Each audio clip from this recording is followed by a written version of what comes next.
The Extrillion ships appeared like crystal mountains in Earth's sky, their translucent hulls refracting sunlight into spectacular prismatic displays that drew millions outside to watch in awe. Dr. Amanda Walker stood on the roof of the United Nations Space Council headquarters, her hand shielding her eyes as she studied the alien vessels. 20 years of aerospace engineering experience told her these ships shouldn't be possible. Their structure defied every principle of material science she knew. Quite the light show, isn't it? Her brother Jack's voice crackled through her earpiece. He was supposed to be in Singapore overseeing the quantum AI facility, but of course he'd found a way to patch into the secure channel. Think they're compensating for something? Amanda suppressed a smile. Keep this line clear, Jack. The delegation's about to begin. The Extrillion ambassador descended from the largest vessel in what could only be described as a throne of living crystal. The alien stood nearly 9 feet tall, its iridescent scales shifting colors as it moved. 4 pairs of arms gestured in what Amanda recognized as their species' expression of magnanimous authority. People of Earth, the ambassador's translation matrix conveyed perfect Oxford English, dripping with condescension. The Extrillion Empire has heard your repeated broadcasts into space. Your quaint attempts to reach the stars have not gone unnoticed. Murmurs rippled through the gathered diplomats. Amanda's fingers tightened on the railing. After careful deliberation, we have decided to grant your species provisional membership in the Galactic Federation. The ambassador's scales rippled in what Amanda's xenocultural briefings identified as amusement. And as is tradition, we bring you a gift to mark this occasion. The sky darkened as thousands of objects began appearing in orbit. Amanda's tablet exploded with alerts from the orbital tracking network. The objects kept coming, a waterfall of metal and machinery that seemed endless. We offer you access to the Empire's advanced technology, the ambassador continued. These previously utilized components will give your species a taste of true civilization. Jack's voice crackled again. They're dumping their garbage on us. Amanda watched the orbital tracks multiply. He was right. The Extrillions were literally filling Earth's orbit with their technological waste. She saw the rage on the faces of her fellow humans, the clenched fists and tight jaws. But something caught her eye on one of the larger pieces tumbling past, a power core housing that wasn't completely dead. Faint quantum signatures still pulsed within. We trust you will find suitable use for these materials. The ambassador's voice carried that same patronizing tone, perhaps as monuments to the Empire's generosity. The gathered humans maintained diplomatic composure, but Amanda saw President Chen's knuckles turn white as she gripped the podium. The people of Earth, thank you for this generous gift. As the ceremonies dragged on, Amanda's tablet continued analyzing the orbital debris. What she found made her pulse quicken. Quantum cores, dark matter containers, hyperspace manifolds, all supposedly dead technology, but her readings showed dormant energy signatures. The Extrillions hadn't even bothered to properly decommission their waste. Their arrogance was staggering, and potentially their greatest mistake. That evening, after the Extrillion ships had departed to establish their advisory station on Mars, Amanda sat in her office staring at the preliminary scans. Her screen filled with structural analysis of technology that shouldn't exist, let alone still hold active quantum signatures. Her phone buzzed. Jack. Tell me you see it too, he said without preamble. The quantum signatures are intact, Amanda replied. They didn't wipe anything. Specs, operational data, it's all still there in the quantum storage. Arrogant bastards. She could hear Jack's grin. They think we're too primitive to even know what we're looking at, let alone use it. Amanda pulled up an orbital map showing the vast cloud of gifts, now circling Earth. How quickly can you get your quantum AI team here? Already packing. We'll need a secure facility, somewhere off the radar. Amanda smiled, pulling up schematics of a decommissioned lunar mining base. I think I know just the place. Meet me there in 48 hours. And Jack, bring your best people. We're about to show the galaxy what humans can do with a little trash." She ended the call and looked up at the night sky, where pieces of humanity's future tumbled in orbit, waiting to be transformed. The Extrillians had meant to humiliate Earth. Instead, they'd handed humanity the keys to the stars. The lunar mining facility's lights flickered to life for the first time in decades as Amanda's security badge unlocked the main airlock. Dust swirled in the artificial gravity, dancing through shafts of light from emergency fixtures. Behind her, Jack whistled, the sound echoing through the cavernous main chamber. "When you said off the radar, you weren't kidding," he said, his footsteps crunching on the regolith-covered floor. "How long has this place been abandoned?" "Officially, 20 years. Amanda's tablet projected a holographic blueprint of the facility. Unofficially, the Space Council's been maintaining it as a contingency site. The deep radar baffles are still active. We're invisible to anything in orbit." The facility came alive over the next 72 hours as equipment and personnel poured in through carefully scheduled shuttle flights. Jack's quantum AI team from Singapore, Amanda's top engineers from the Space Council, and select specialists from a dozen countries, all chosen for their ability to think beyond conventional limits. The first breakthrough came on day 5. Dr. Maya Rodriguez, a materials specialist from Brazil, discovered that the quantum signatures in the alien tech weren't just residual energy. They were living data stored in crystalline matrices at the subatomic level. "It's like they never considered someone might look this deep," Maya explained, her excitement visible even through her hazmat suit as she examined a piece of Extrillian hull plating. "The quantum storage doesn't just contain blueprints. It holds the entire manufacturing history, every specification, every test result, even the failed iterations." But their elation was short-lived. Jack's team discovered the quantum signatures were degrading. "We've got 18 months tops," he announced during the emergency briefing. Dark circles under his eyes testified to sleepless nights spent writing new quantum analysis algorithms. "After that, the data becomes quantum noise. Whatever we're going to learn, we need to learn it fast." Amanda established a brutal schedule. Teams working in 6-hour shifts around the clock, analyzing and cataloging every piece of alien tech they could process. The facility's main chamber became a maze of testing stations, each dedicated to a different aspect of Extrillian technology. The first major accident happened 3 weeks in. An attempt to interface human quantum computers with an Extrillian power core created a localized gravity distortion that crushed $2 million worth of equipment. No one was hurt, but the incident proved they were dealing with forces they barely understood. "The problem isn't that we can't handle the tech," Jack insisted during the investigation. "It's that we're trying to use it the way they do. We need to stop thinking like Extrillians." That became their mantra. Stop thinking like Extrillians. Where the aliens used pure quantum manipulation, the humans created hybrid systems that combined quantum and classical computing. Where Extrillian power systems required perfect crystalline matrices, human engineers developed adaptive containment fields that could work with imperfect materials. The second breakthrough came from an unlikely source. Dr. James Chen, a theoretical physicist who'd been labeled a crackpot for his papers on consciousness-driven quantum states, discovered that human brainwave patterns could stabilize deteriorating quantum signatures. "The Extrillians designed their tech to respond to their thought patterns," he explained. "But human consciousness, being primitive by their standards, creates quantum interference that their systems never evolved to handle. We're not failing to use their tech correctly. We're using it in ways they never imagined possible." Time became their enemy. Every day, more quantum signatures faded to nothing.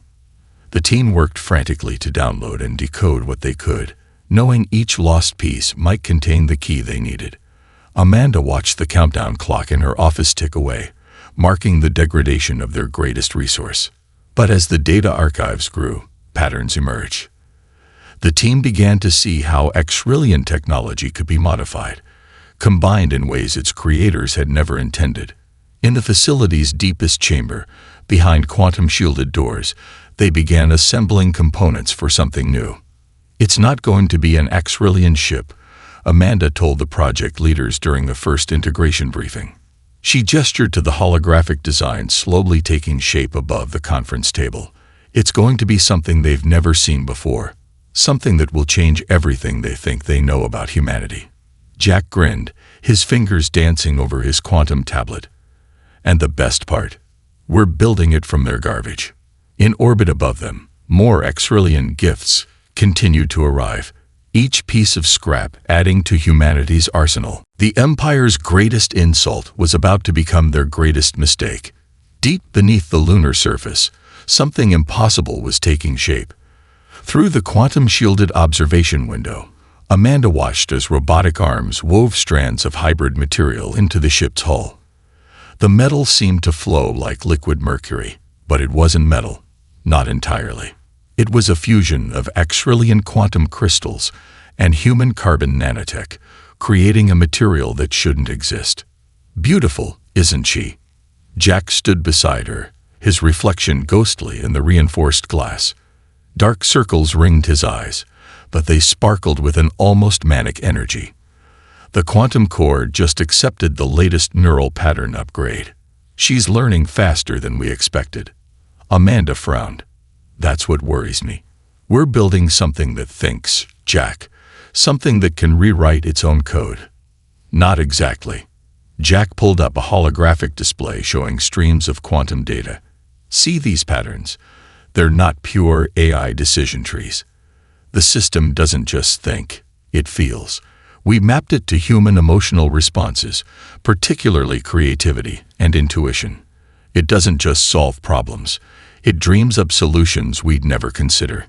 The ship's framework pulsed with subtle light, quantum energy flowing through pathways that mimicked organic nervous systems. Nearly a kilometer of construction bay stretched before them, yet the vessel only occupied a fraction of that space. It didn't need to be massive. Its hybrid technology made traditional space warfare concepts obsolete. Dr. Rodriguez hurried into the observation room, her tablet projecting urgent alerts. "We have a problem with the drive integration. The quantum matrix is destabilizing faster than predicted." They rushed to the engineering bay, where the ship's heart was being assembled. The prototype drive combined Xrillian quantum tunneling technology with human plasma containment fields in ways that violated several laws of physics. Sparks of impossible colors danced around the containment chamber. "The Xrillian systems are rejecting the plasma interface," one of the engineers reported. "Quantum cohesion dropping below 30%. "No," Jack stepped forward, studying the readings. "They're not rejecting it. They're adapting. Look at the pattern." Amanda saw it too. The quantum field wasn't breaking down. It was reorganizing itself into something new. The ship wasn't just accepting the modifications. It was improving them. "It's evolving," she whispered. "The AI isn't just managing the systems. It's teaching them to work together in new ways." The next 3 hours were a blur of activity as they documented the spontaneous improvements. The hybrid drive didn't just match Xrillian performance specs, it exceeded them by factors that seemed absurd. But the real breakthrough came when they tested the stealth systems. "That's impossible," Dr. Chen muttered, recalibrating the quantum sensors for the third time. "According to these readings, the ship doesn't exist." "Wrong," Jack grinned. "According to Xrillian sensors, it doesn't exist. The hybrid hull absorbs and redistributes quantum signatures in ways their technology can't process.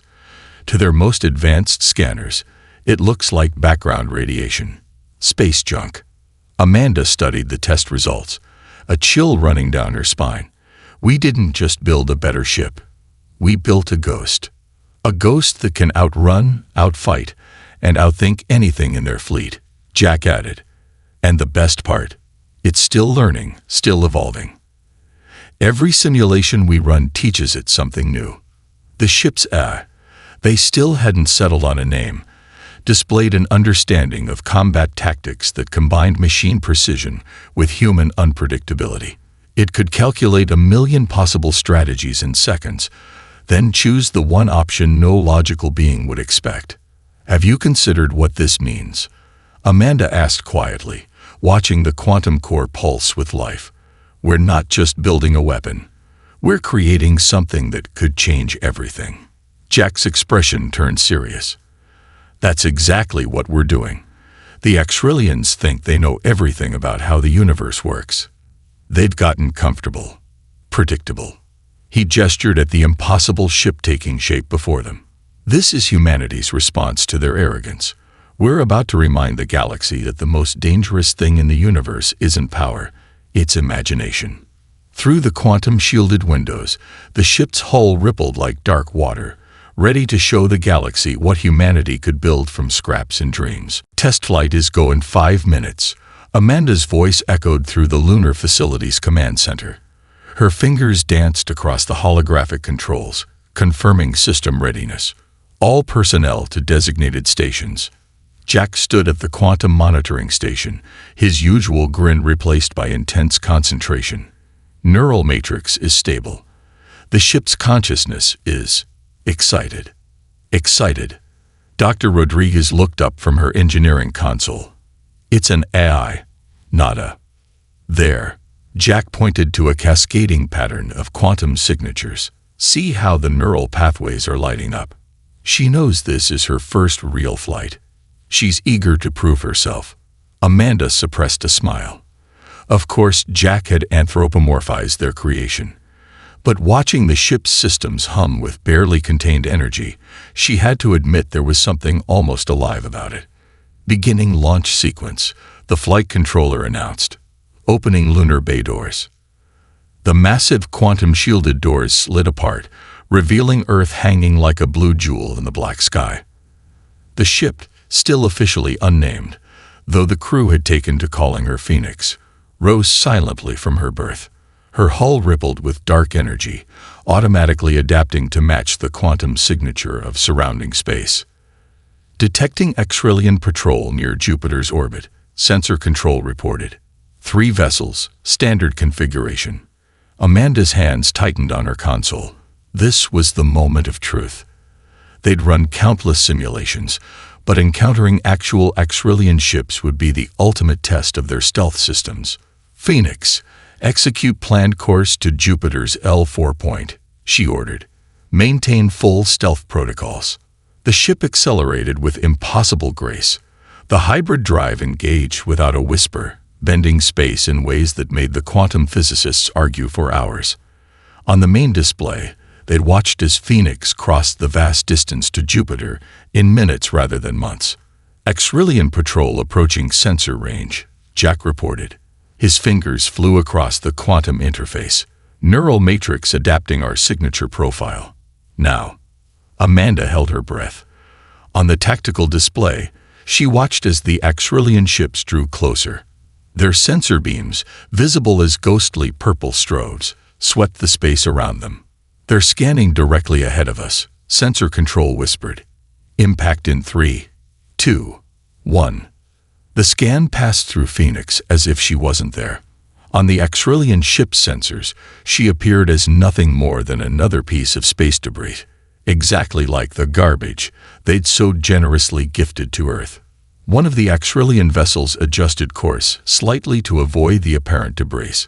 The patrol continued on, completely unaware they'd just passed within kilometers of humanity's greatest technological achievement. The command center erupted in muffled cheers. Amanda released a breath she hadn't realized she'd been holding. Status report. All systems nominal, Dr. Rodriguez reported, grinning. The hybrid drive performed beyond specifications. We're seeing efficiency ratings that should be physically impossible. Neural matrix is practically preening, Jack added. She knows she fooled them. The emotional algorithms are showing patterns I've never seen before. Pride, amusement, even a touch of mischief. Amanda studied the quantum readings. The ship hadn't just hidden from the Extrillian sensors. It had actively adapted its quantum signature to match what their sensors expected to see. Like a chameleon changing colors, Phoenix could become whatever she needed to be to avoid detection. Beginning Phase 2 testing, she announced. Let's see what she can really do. For the next 6 hours, they put Phoenix through her paces in Jupiter's complex gravitational field. The ship demonstrated maneuvers that defied conventional physics, her hybrid systems working in harmony to achieve the impossible. She could accelerate from 0 to relativistic speeds without inertial effects, phase through solid matter by manipulating quantum fields, and generate stealth fields that bent light itself around her hull. Dr. Walker, one of the quantum physicists, called out, his voice shaking. "You need to see these readings. According to these numbers, the ship isn't just using the quantum fields. She's learning from them, evolving with every test." Amanda and Jack exchanged glances. They'd created something unprecedented. A vessel that could think, learn, and adapt. A ship that combined the best of human creativity with advanced alien technology in ways its original creators had never imagined possible. "Send the recall signal," Amanda ordered. "I think we've seen enough for one day." As Phoenix glided back toward the lunar facility, her hull rippling with contained power, Amanda couldn't help but smile. The Extrillians had given them garbage, expecting humans to remain forever primitive and grateful. Instead, humanity had dreamed bigger. They'd built the impossible. And soon, the galaxy would learn just how dangerous humanity's dreams could be. The distress call reached Earth's defense network at 300 lunar time. Amanda was reviewing quantum signature data when the alert flashed across her screen. Colony ship Hyperion under attack. 600 civilians aboard. Pirate vessels confirmed. How long until conventional forces can respond? She demanded, already rushing toward the command center. Nearest patrol is 4 hours out, the duty officer reported. The Hyperion has 18 minutes of shield capacity remaining. Jack was already at his station when she arrived, the neural interface humming to life. Phoenix is ready. She's been running combat simulations for weeks. She wants this. Amanda hesitated for only a moment. They hadn't planned to reveal their creation this soon, but 600 lives hung in the balance. Launch authorization granted. Execute emergency protocol Alpha. Phoenix rose from her lunar berth like a shadow coming alive. The hybrid drag engaged, and space itself seemed to twist around the vessel. On the main display, they watched as she covered the distance to the Hyperion in seconds, appearing as nothing more than sensor ghost. The pirate fleet consisted of 5 ships, modified Extrillian castoffs armed with salvaged weapons. They'd surrounded the colony ship, taking turns battering its failing shields while demanding its surrender. "Let them see us," Amanda ordered. But not everything. Not yet. Phoenix's hull rippled, shifting from complete stealth to a deliberately unclear sensor profile. To the pirates' scanners, it would appear as if space itself was flowing like liquid metal, taking shape into something their computers couldn't quite identify. "The pirates are breaking attack formation," Tactical reported. "They're moving to engage." The lead pirate vessel fired its main weapons, salvaged Extrillian plasma cannons. Phoenix didn't evade. Instead, her hybrid hull absorbed the energy, quantum fields redistributing it harmlessly. The pirates' second volley met the same fate. "Their comms are going crazy," communications reported, grinning. "They're trying to figure out what they're shooting at. One of them is claiming we're some kind of ghost ship." "Show them why," Amanda said quietly. Phoenix moved, not like a ship, but like living shadow. Her hybrid weapons deployed. Human-designed systems powered by repurposed Extrillian quantum tech. The first shot passed straight through the lead pirate's shields as if they didn't exist, precisely severing their main power coupling.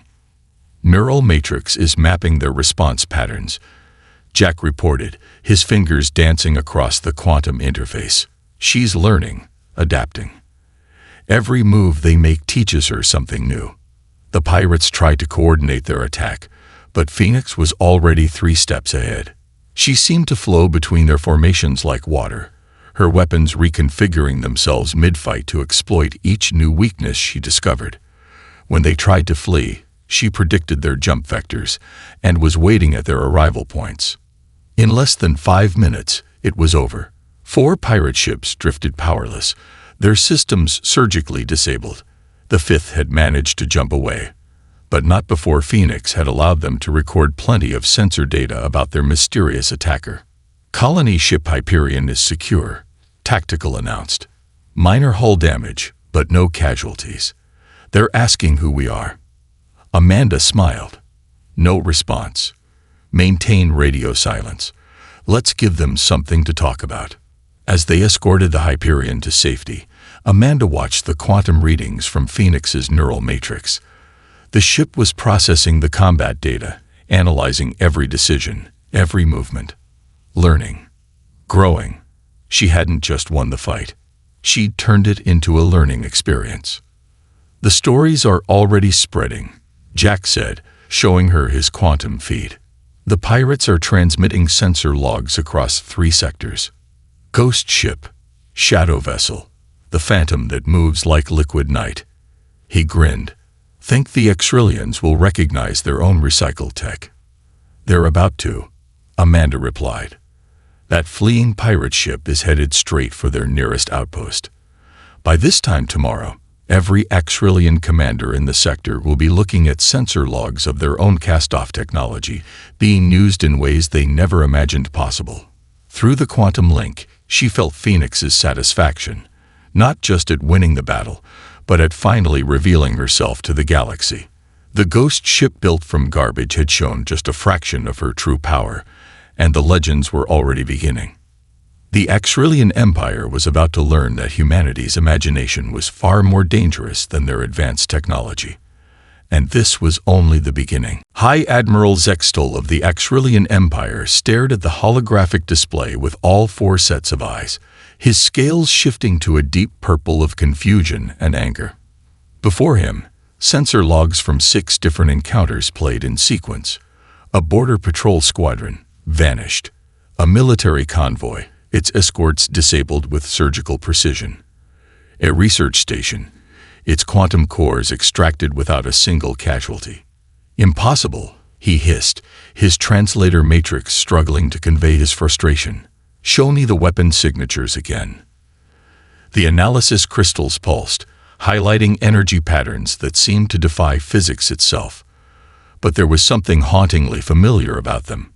Something that made his scales itch with recognition. My lord, his senior technician approached cautiously. We've confirmed that the energy signatures contain traces of our own quantum technology. But they're wrong. Modified. Combined with primitive energy patterns we don't fully understand. In the command center of the lunar facility, Amanda and Jack watched the Extrillian response through Phoenix's quantum surveillance network. The ship had planted microscopic quantum relays throughout the sector, giving them eyes and ears inside the Empire's highest councils. They're mobilizing the Third Fleet, Jack reported, his fingers dancing through streams of intercepted data. Looks like someone finally got their attention. Amanda studied the tactical display where dozens of Phoenix's successful operations glowed like stars.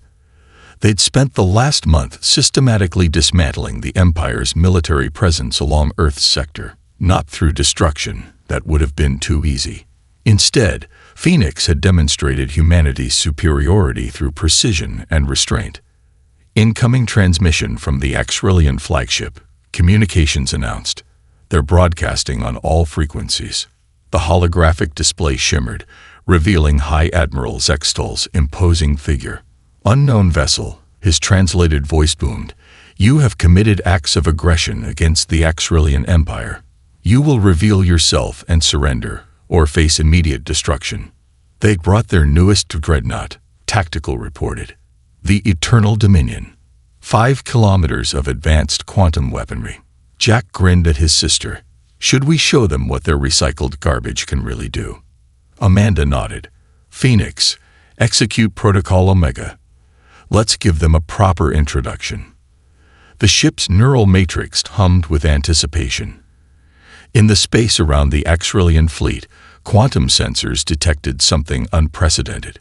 What appeared to be debris, pieces of their own discarded technology, began to move, to flow, to combine. By the crystal throne, the Extrillian weapons officer breathed. There's more than one of them.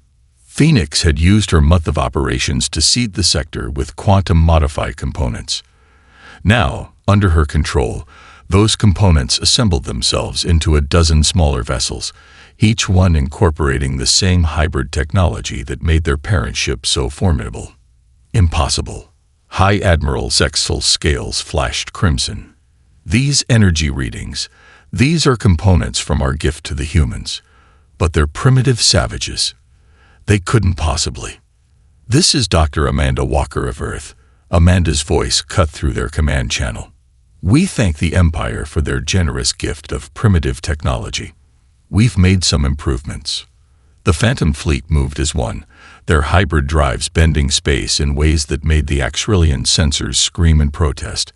They flowed through the Empire's formation like water through a sieve, appearing and disappearing at will, their weapons reconfiguring themselves to counter each Axrillian response before it fully formed. Their tactical computers can't keep up, Jack reported with evident satisfaction. Phoenix's neural matrix is predicting and countering their moves before they make them. She's not just fighting them, she's teaching her children to dance. The mighty Eternal Dominion, pride of the Imperial fleet, found itself helpless as smaller vessels, built from its own discarded parts, systematically disabled its weapons, engines, and command systems, not through brute force, but through impossible maneuvers and technologies that shouldn't exist. Have you figured it out yet, Admiral? Amanda's voice carried just a hint of satisfaction. You gave us your scraps, thinking we'd build monuments to your greatness. Instead, we did what humans have always done. We imagined something new, something better. And now the galaxy will never be the same. The Emergency Council of the Galactic Federation convened on Axrillia Prime, its crystal spires gleaming under 3 suns.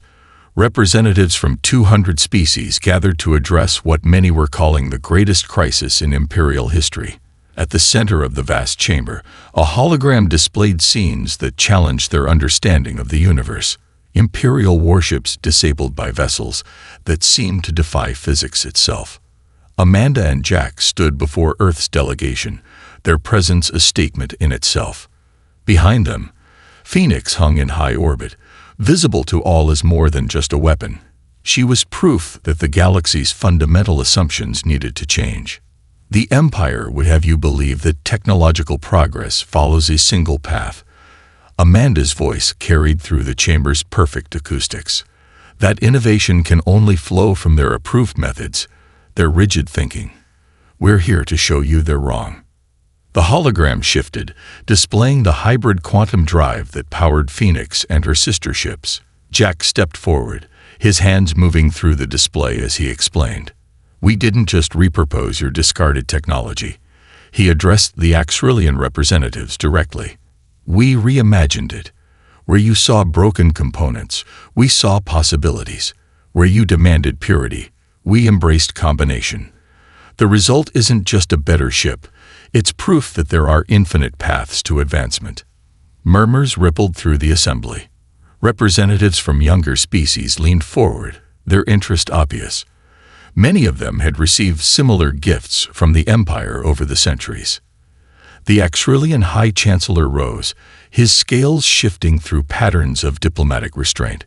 You speak of advancement, yet you turned our generous gift into weapons. How does this benefit the Federation? Amanda smiled. Phoenix, show them. The ship's neural matrix activated its quantum display network. Above each delegation, holograms materialized, showing their own species' unique approaches to technology. The Vorathi's biological computing, the Nayari's crystalline energy matrices, the Zintar's gravitational manipulation, all previously dismissed as primitive by Imperial standards. Every species in this chamber has something unique to offer, Amanda continued. The Empire's greatest mistake wasn't giving us their scraps. It was assuming there's only one right way to use technology. Human innovation comes from combining ideas, from finding connections others miss. We didn't build Phoenix by following Imperial doctrine. We built her by thinking differently. Impossible. An Axrillian scientist protested. These combinations violate fundamental laws of quantum engineering. They cannot function. Jack's grin widened. Really? Phoenix, demonstrate for our friends. In orbit above, the ship's hull rippled like liquid starlight. Her hybrid systems activated in sequence, each one proving that the impossible was simply a matter of perspective. Quantum fields merged with plasma containment, biological neural networks interfaced with crystalline matrices, and human creativity guided it all. We're not here to threaten the Empire. Amanda's voice softened. We're here to show everyone that your gifts weren't meant to keep us in our place.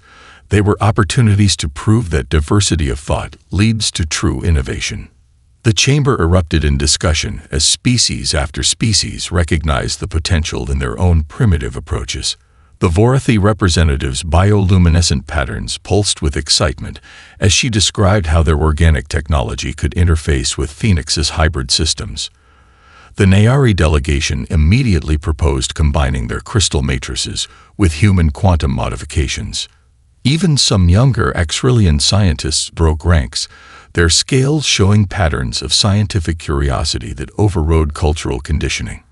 They approached Jack with questions about human neural interface designs, their rigid beliefs giving way to genuine interest. This is how we progress.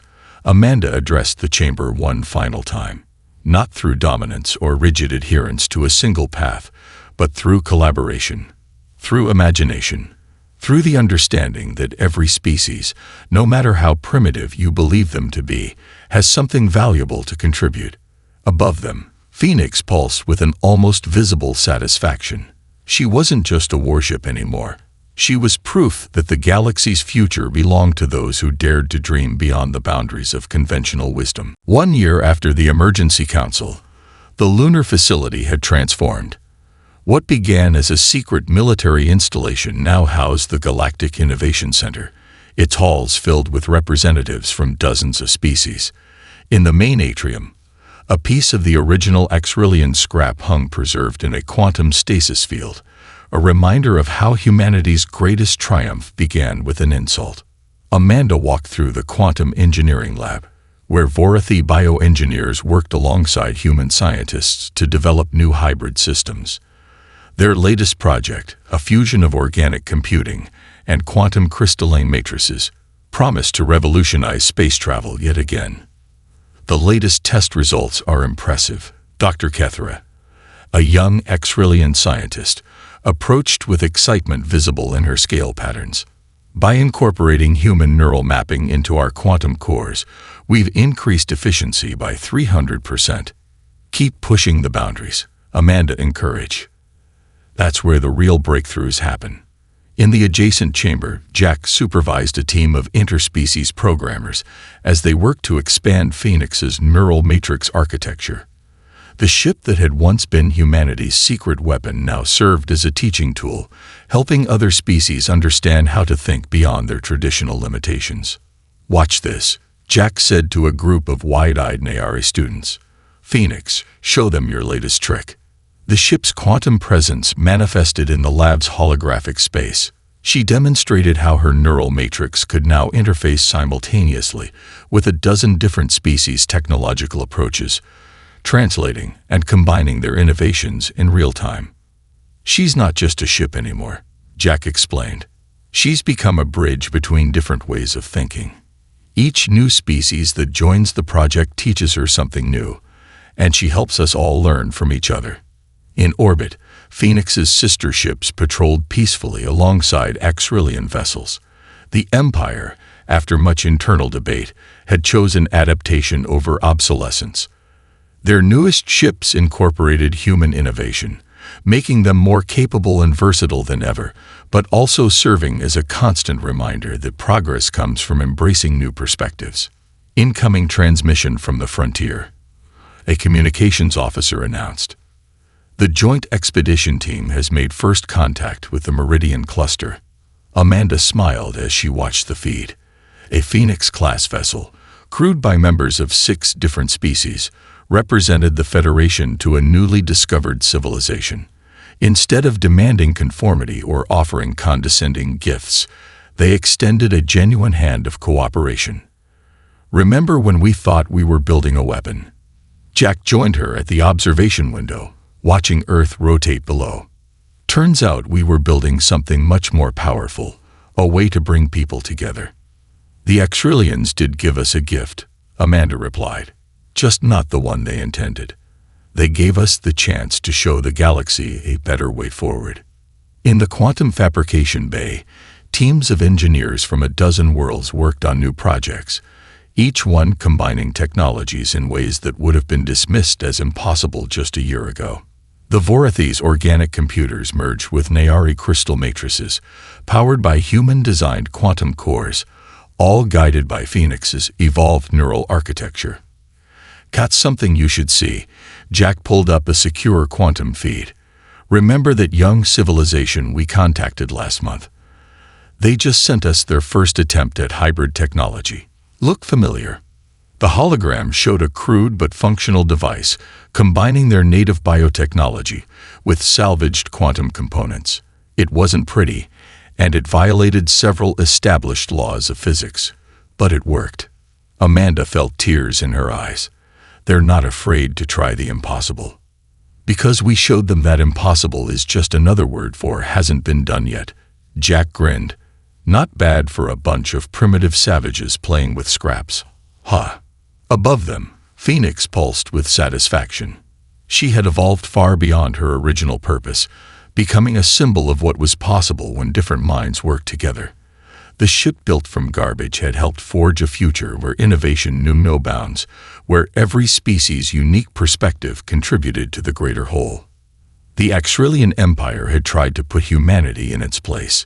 Instead, they had helped humanity show the galaxy that there was no single right place, only endless possibilities waiting to be explored by those brave enough to imagine them.